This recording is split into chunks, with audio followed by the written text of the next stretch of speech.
3 से 4 क्रिकेटर्स हैं जो कि बात ऐसे भी कर सकते हैं, बात ऐसे भी कर सकते हैं। उनके एंकर ने मयंती लंगर, उन्होंने सवाल किया एंड शी स्टार्टेड लाफिंग। फिर इरफान पठान साहब ऑल्सो स्टार्टेड लाफिंग। ये इरफान पठान साहब भी हैं, इनमें लेटेस्ट जो एंट्री हुई है मोहम्मद कैफ साहब की हुई है, आकाश चोपड़ा साहब भी हैं, उनकी तो आप सुने तो बस क्या बोलें।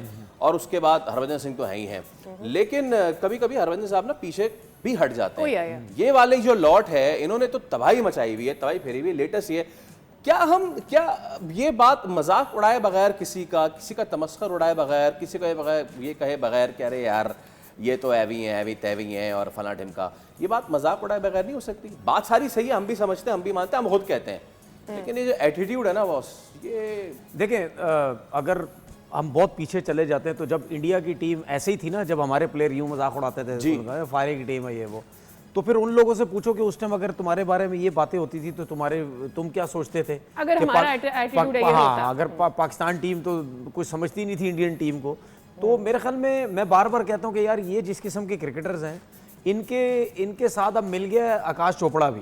ठीक है, मैंने आकाश चोपड़ा को भी अब काफ़ी दफ़ा मेरी नज़र से उसके क्लिप्स गुजरते हैं, वो भी शायद वो ये सोचने लग गया है कि पाकिस्तान की धज्जियाँ उड़ाओ, पाकिस्तान के अगेंस्ट जाओ, हमारे इंडियन लोग जो हैं बड़े खुश होते हैं, तो वो भी अब क्रिकेटर तो वो कम मुझे लगने लग गया, बस यही सोच रहा है कि यार मैं इनकी धज्जियाँ उड़ाऊँ। हालांकि उसने भी कोई इतनी ज़्यादा उसने क्रिकेट खेली भी नहीं है, ठीक है ना, वो भी बहुत ही कम मैचेस खेला, 1-2 टेस्ट 3 टेस्ट मैचेस खेला होगा, ठीक है, इससे ज़्यादा कुछ भी नहीं खेला।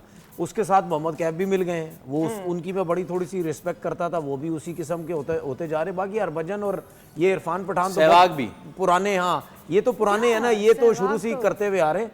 तो मुझे ऐसा लगता है कि शायद ये प्लान बनाया गया कि यार हम 2-3 जो है काफ़ी टाइम से कर रहे हैं, अब नए लोग मार्केट में आ नहीं रहे, अब आकाश चोपड़ा को लेके आ जाओ, मोहम्मद कैफ को लेके आ जाओ, ये ज़रा नए लोग ज़रा बीच में लेके आओ जो इस किस्म की बातें करें।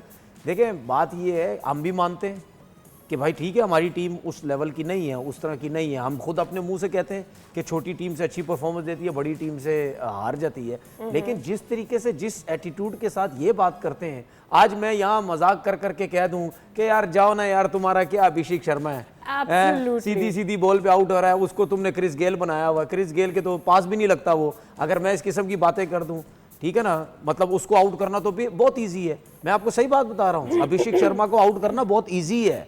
अगर कोई भी फास्ट बॉलर जिसको नया बॉल करना आता है और जगह से बाहर करे, वो उसको आउट कर सकता है। तो अगर मैं भी ये बातें करूं तो फिर कैसा लगेगा?